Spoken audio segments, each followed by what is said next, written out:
సగటు మనిషిలా ఉండిపోవడానికి పవన్ కళ్యాణ్ రాలా, సగటు మనిషిలా ఉండిపోవడానికి జనసేన పెట్టలా.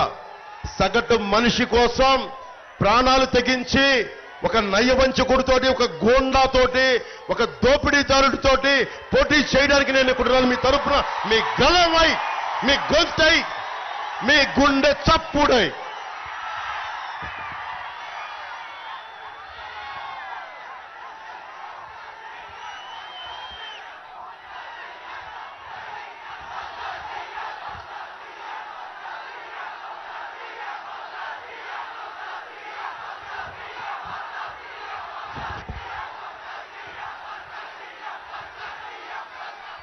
మీరు ఎన్ని నినాదాలు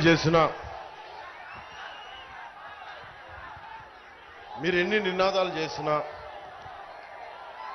మీరు దశాబ్దం నుంచి సీఎం అని అరుస్తున్నారు. ఇంకా నా ప్రయత్నం జనసేన ఒక రికగ్నైజ్డ్ పొలిటికల్ పార్టీ కావాలి. మొదటి బాధ్యత అది మనకి. అది నెరవేర్చుకున్నాక మీ కోరిక ప్రకారం సింహాద్రి అప్పన్న ఆశీస్సులు ఇస్తే అప్పుడు చూద్దాం. కానీ ఈ లోపు నేను సీఎం అవుతానో లేదో కాలం నిర్ణయించాలో నాకు తెలీదు.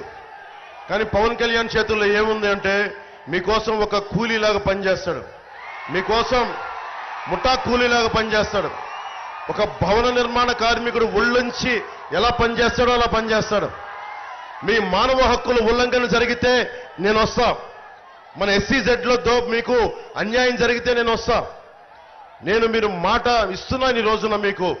సుందరపు విజయ్ కుమార్ని, మన సీఎం రమేష్ గారిని భారీ మెజారిటీతో గెలిపించండి. బాధ్యతలు మేము తీసుకుంటాం.